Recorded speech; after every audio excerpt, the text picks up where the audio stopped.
Assalamualaikum warahmatullahi wabarakatuh. Kembali lagi dengan channel Belajar Go. Go. Gimana kabar teman-teman semuanya? Sehat? Alhamdulillah sehat ya. Semoga teman-teman semuanya diberi kelancaran, kesehatan, dan kemudahan dalam mempersiapkan SKD CPNS 2023. Oke, pada video kali ini kita akan membahas tentang tes intelijensia umum, yaitu gabungan ya, ada sinonim, terus kemudian ada hubungan dua kata, terus kemudian ada soal hitung, ada logika matematika gitu. Nah, untuk mendukung channel ini supaya bisa berkembang dan terus memberikan support kepada teman-teman, jangan lupa ya untuk subscribe, aktifkan lonceng notifikasi, dan like video Belajar Go supaya teman-teman dapat update terus nih video-video dari channel Belajar Go. Buat teman-teman yang bingung mau belajar SKD CPNS di mana sih, jadi teman-teman bisa belajar dari HP nih. Tinggal cari aja di Play Store atau App Store-nya aplikasi Jadi ASN.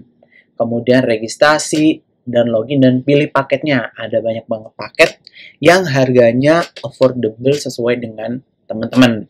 Dan jangan lupa masukkan kodenya ya, kode diskonnya ada bimbel CPNS, dan kode affiliate-nya ada RES 359199 supaya teman-teman dapat diskon dalam melakukan pembelian ini. So, buruan ya, download aplikasi Jadi ASN dan belajar sekarang dari aplikasi Jadi ASN. Oke, masuk ke soal yang pertama. Jadi di soal pertama ini ada tangan, ya, ada tangan, titik 2, titik-titik sama dengan titik-titik pohon. Di sini ada dua kata ini memiliki keterkaitan. Nah, kira-kira jawabannya apa? A. Jari rindang, B. Tubuh dahan, C. Cincin buah, D. Kaki tangkai, E. Manusia pisang. Teman-teman boleh nebak dulu. Oke, sudah ditebak. Mari kita bahas. Nah, di soal ini, dua kata ini memiliki hubungan bagian ya. Jadi jawaban yang paling tepat adalah yang B ya. Jadi tangan itu adalah bagian dari tubuh ya. Dahan itu adalah bagian dari pohon. Kenapa nggak A, C, D, E ya? Mari kita bahas. Tangan, jari ini sama ya. Rindang bukan. Cincin, buah juga bukan. Karena buah kan bagian dari pohonnya. Kalau cincin kan bukan. Kaki, tangkai. Nah, ini juga bukan ya, karena pohon ini kan keseluruhan. Sementara kaki ini kan bukan. E, manusia, pisang. Ini juga bukan ya. Jadi jawaban yang paling tepat adalah yang B. Nah, gimana menurut pendapat teman-teman? Boleh ditulis di kolom komentar. Lanjut soal yang kedua. Suara, titik 2, titik-titik, sama dengan titik-titik padam. Nah, kira-kira jawabannya apa? Apakah A. Merdu redup, B. Lagu gelap, C. Bising terbakar, D. Nada terang, E. Bisu energi. Nah, teman-teman boleh nebak dulu kira-kira jawabannya apa.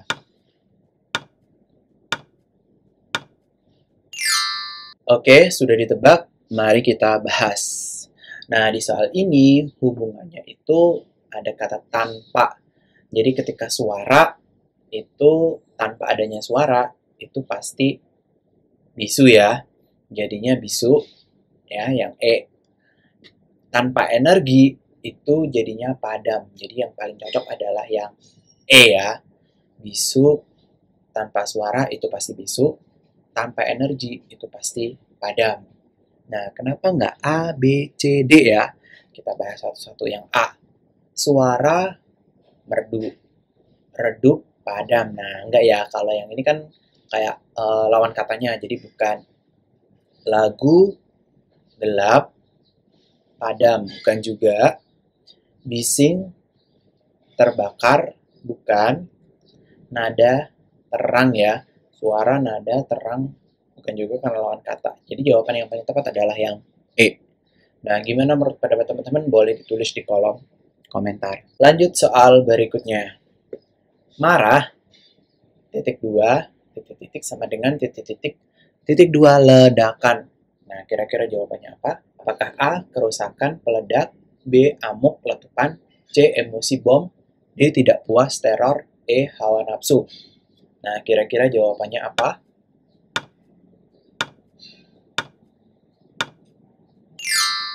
Oke, sudah ditebak ya. Mari kita bahas. Nah, di sini jawabannya yang paling tepat adalah yang B ya. Yang B. Jika marahnya besar, itu akan jadi amuk, kan ya. Nah, kalau letupannya besar, itu menjadi ledakan. Jadi, keterkaitannya itu ketika dijadikan besar. Tuh. Jadi, jawaban yang paling tepat adalah yang B. Kenapa tidak A? Nah, kita bahas ya. Marah, kerusakan, bukan ya, bukan. Marah, emosi, bom, ledakan. Nah, bukan juga ya, karena bom itu kan pemicunya. Jadi bukan. Tidak puas, teror juga bukan. Hawa nafsu, tekanan, nggak ada kaitannya. Jadi jawaban yang paling tepat adalah yang B ya. Nah, gimana menurut pendapat teman-teman? Boleh ditulis di kolom komentar. Lanjut soal nomor 4 ya. Negasi dari inverse pernyataan jika limbah dibuang ke sungai, maka populasi ikan terancam adalah, kira-kira jawabannya apa? A. Limbah dibuang ke sungai dan populasi ikan terancam. B. Populasi ikan terancam dan limbah tidak dibuang ke sungai.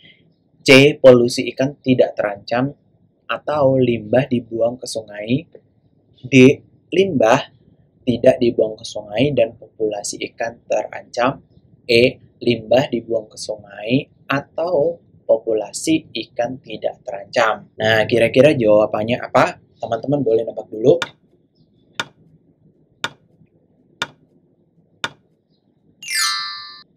Oke, sudah ditebak. Mari kita bahas. Nah, di sini kata kuncinya adalah negasi ya. Negasi dari inverse pernyataan. Nah, di sini kan pernyataannya ini ya. Nah, inverse-nya apa, negasinya apa. Nah, ini jika A, maka B, maka inverse-nya itu adalah dikasih tanda minus-minus ya. Terus kemudian jika ada A, maka B, maka negasinya A dan min B. Ya, minus B. Sehingga, ya, negasi inverse ya. Sehingga negasi inverse adalah minus A dan minus B. Ya, jadi awalnya dinegasikan, hasilnya kan ini. Hasilnya kan limbah dibuang ke sungai dan populasi ikan tidak terancam. Nah, kemudian dijadikan inverse sehingga ditambah minus-minus. Sehingga hasil akhirnya adalah ini ya. Minus A dan B. A-nya itu limbah dibuang ke sungai, B-nya populasi ikan terancam.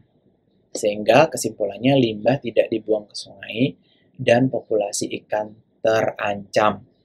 Jadi jawabannya adalah yang D ya. Gimana menurut pendapat teman-teman? Boleh ditulis di kolom komentar. Lanjut soal nomor 5 ya. Jika ibu ke pasar, maka adik menyapu lantai atau menyiram bunga. Jika kakak tidak mencuci mobil, maka ayah pergi ke kebun. Pagi ini ayah menemani ibu ke pasar ya pagi ini. Nah, kira-kira jawabannya apa? Apakah A, adik pasti menyapu lantai atau menyiram bunga? B, kakak pasti mencuci mobil dan adik mungkin menyiram bunga? C, adik mungkin menyapu lantai, ayah pasti tidak pergi ke kebun? D, kakak mungkin mencuci mobil dan adik pasti mencuci lantai? E, ayah tidak pergi ke kebun dan kakak mencuci mobil. Kira-kira jawabannya apa? Teman-teman boleh menebak dulu.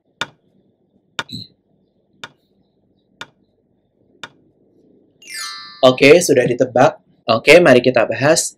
Jadi misalkan A itu ibu pergi ke pasar ya. Ibu ke pasar. B itu adik menyapu lantai. C, adik menyiram bunga. P, kakak mencuci mobil. Q, ayah pergi ke kebun. Nah, pernyataan satu. Di sini kan dikasih dua pernyataan ya. Pernyataan satu. Jadi, ketika ibu pergi ke pasar, maka adik menyapu lantai atau menyiram bunga. Jadi ada faktor satu ya. Ibu pergi ke pasar ya. Nah, kemudian pernyataan yang kedua itu kakak tidak mencuci mobil, maka ayah pergi ke kebun. Kakak tidak mencuci mobil, maka ibu, maka ayah pergi ke kebun. Gitu. Nah, terus kemudian dikasih pernyataan ketiga, pagi ini ayah menemani ibu ke pasar ya. Pagi ini ayah menemani ibu ke pasar. Oke, berarti ibu ke pasar. Masuk ke fakta yang satu ya. Masuk ke fakta yang satu. Ibu ke pasar ya. Maka bisa jadi ya, kakak itu mencuci mobil dan adik mungkin menyapu atau menyiram bunga ya. Nah, kita pilih aja jawabannya. Jadi kemungkinannya ini ya. Adik pasti menyapu lantai atau menyiram bunga. Nah, ini bisa juga ya. Terus kemudian kakak pasti mencuci mobil dan adik mungkin menyiram bunga. Ya, bisa. Ini lebih lengkap ya daripada yang A. Adik mungkin menyapu lantai, ayah pasti tidak pergi ke kebun. Nah, di sini kan ayah pergi ke pasar ya, jadi tidak perlu disebutkan lagi ayahnya pasti tidak pergi ke kebun. Berarti yang C bukan. Kakak mungkin mencuci mobil dan adik pasti menyapu lantai. Gitu ya. Adik pasti menyapu lantai. Nah, adiknya kan belum tentu ya, karena adik kan bisa juga menyiram bunga. Gitu. Jadi bukan. Yang E, ayah tidak pergi ke kebun dan kakak mencuci mobil, bukan. Jadi jawaban yang tepat adalah yang B ya, karena lebih lengkap. Kakak pasti mencuci mobil, karena ayah kan tidak pergi ke kebun tapi ke pasar, adik mungkin menyiram bunga. Nah, ada kata mungkin ya, karena adik ini bisa jadi menyapu lantai, bisa jadi menyiram bunga. Sehingga jawaban yang tepat adalah yang B. Gimana menurut pendapat teman-teman? Boleh ditulis di kolom komentar. Oke, lanjut soal nomor 6. Semua kertas HVS sangat berguna. Sebagian kertas yang sangat berguna harganya murah. Simpulan yang benar adalah A. Semua kertas HVS pasti harganya murah. B. Semua kertas yang harganya murah adalah kertas HVS. C. Sebagian kertas HVS mungkin harganya murah. D. Semua kertas yang sangat berguna. Semua kertas yang sangat berguna adalah kertas HVS. Nah, kira-kira jawabannya apa? Teman-teman boleh menebak dulu.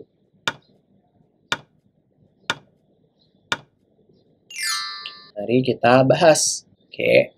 Nah, ini kita misalkan yang merah itu adalah himpunan kertas HVS. Karena kertas HVS itu kan lebih spesifik ya. Jadi kita simbolkan yang logo merah ini kertas HVS. Terus kemudian yang biru adalah himpunan kertas yang sangat berguna. Nah, di sini kan soalnya ada kertas yang berguna ya. Terus kemudian yang harganya murah ini yang warna hijau. Gitu. Karena kan ada dua kemungkinan, HVS itu ada yang murah, ada yang mahal. Terus himpunan kertas yang sangat berguna itu juga ada yang murah dan ada yang mahal. Makanya kita bikin dua ya. Nah, simpulan yang benar adalah semua kertas HVS pasti harganya murah. Bukan ya, yang A. Karena ada yang murah, ada yang mahal ya. Ini yang murah, ini yang mahal. Semua kertas yang harganya murah adalah kertas HVS, bukan juga. Sebagian kertas HVS mungkin harganya murah. Nah, ini bisa jadi ya. Karena kan di kertas HVS ini ada yang murah, ada yang mahal. Semua kertas yang murah sangat berguna, gitu ya. Nah, di sini kan ada yang belum masuk ke harga yang murah ya. Jadi belum tentu ya. Semua kertas yang sangat berguna adalah kertas HVS. Semua kertas yang sangat berguna. Ini kan ada arsiran yang dia nggak masuk HVS ya. Jadi jawaban yang paling tepat adalah yang C ya. Sebagian kertas HVS mungkin harganya murah. Nah, gimana menurut pendapat teman-teman? Boleh ditulis di kolom komentar. Lanjut soal nomor 7. Nah, soal nomor 7 terdapat 4 orang turis asing dengan kemampuan bahasa berbeda.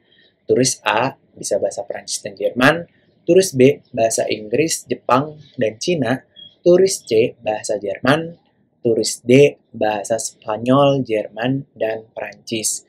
Jika turis C tidak ikut rombongan, maka turis yang membutuhkan penerjemah adalah... Nah, kira-kira jawabannya apa? Apakah A, B, C, D, E? Teman-teman boleh nebak dulu.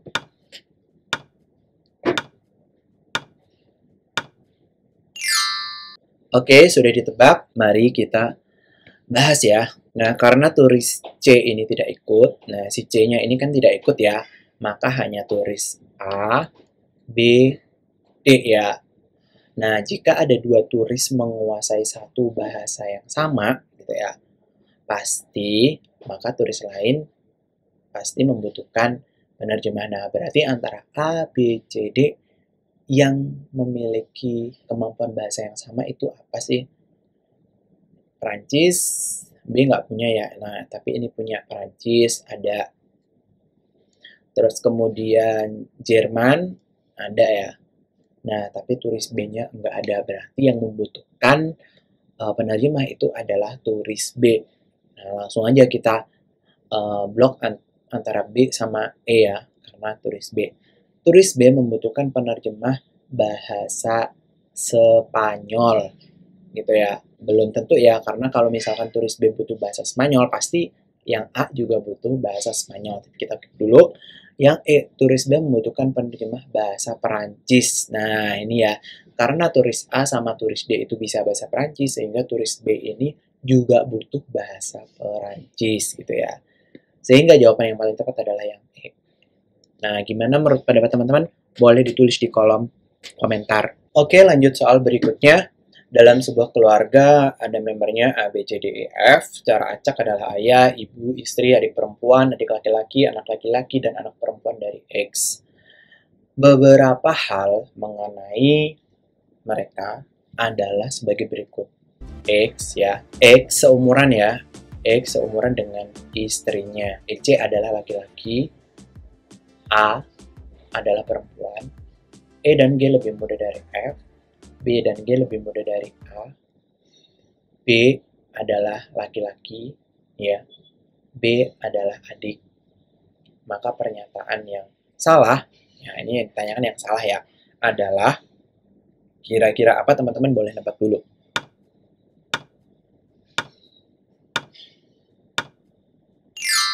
Oke, sudah ditebak, mari kita bahas ya. Nah, kalau pernyataannya kayak gini, kita harus cek dari masing-masing jawaban ya. Yang A adalah istri. Nah, A ini adalah perempuan ya. Dan A ini posisinya lebih tua lah gitu. Bisa jadi ya, bisa jadi. Nah, berarti kemungkinan nggak salah. G adalah ibu ya. G adalah ibu. Nah, G ini lebih muda dari A. Lebih muda dari A ya. Padahal di anggota keluarga itu, ibu itu pasti kan posisinya lebih tua ya. Nah, berarti yang G ini bukan. Nah, kalau misalkan udah ketemu jawabannya yang B, ya udah berarti coret aja yang B. Tapi kalau misalkan teman-teman pengen cek lagi jawaban C, D, E, bisa. Nah, ini kita keep ya, berarti jawabannya B. Terus kemudian F adalah istri ya. F adalah istri. Nah, F di sini adalah istri. F di sini E dan D lebih muda dari F. Bisa jadi ya. C adalah anak laki-laki. Bisa jadi karena C ini laki-laki, E adalah perempuan ya. Dia adalah perempuan bisa juga ya. Nah, jadi yang jawaban yang salah, karena ini pertanyaan salah ya, adalah yang B. Nah, gimana menurut pendapat teman-teman? Boleh ditulis di kolom komentar. Oke, lanjut ke soal berikutnya ya. Nomor 9, sebuah bak air berisi air 3/5 bagian. Jika ke dalam bak air tersebut dituangkan 5 liter minyak, maka bagian tersebut akan terisi 2/3 bagian. Kapasitas bak air tersebut adalah A 55 liter, B 65 liter, C 75 liter, D 85 liter, E 95. Kira-kira jawabannya apa? Teman-teman boleh nebak dulu.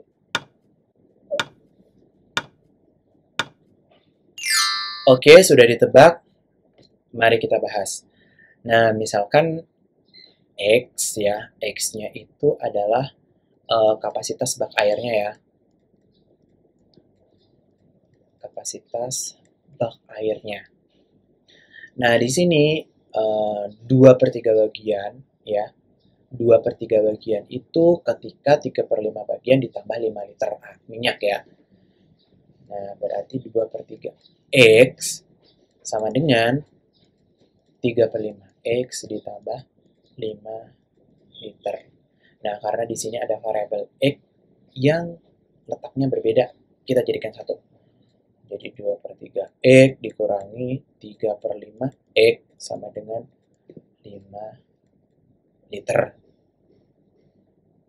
Udah, saya taruh sini ya biar gampang. Nah, ini kita samakan penyebutnya jadi 15 dibagi 3, 5 dikali 2, 10 ya.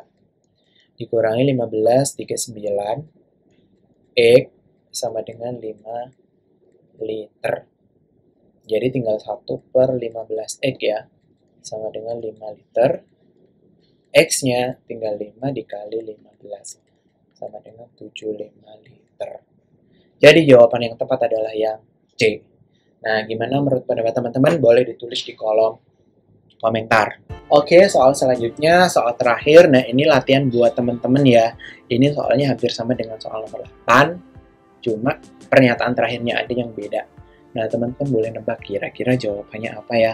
Silahkan tulis di kolom komentar. Nah, ini sebagai informasi jika teman-teman bingung mau belajar SKD CPNS di mana sih, tinggal cek aja ya di aplikasi Jadi ASN atau lihat di webnya, login, terus kemudian pilih paketnya yang sesuai dengan budget teman-teman, dan masukkan kode bimbel CPNS dan kode affiliate RES 359199 untuk mendapat diskon yang menarik, yang lebih murah pastinya ya. So, jangan lama-lama, download aplikasi Jadi ASN untuk mempersiapkan SKD CPNS Anda supaya lancar. Oke, sekian untuk video kali ini. Jika teman-teman ada request pembahasan soal, boleh banget ditulis di kolom komentar. Dan jika video ini dirasa bermanfaat buat teman-teman, silahkan di-share ke teman-teman ya. Oke, sekian untuk video kali ini. Sampai jumpa di video selanjutnya. Belajar go, go, go, go.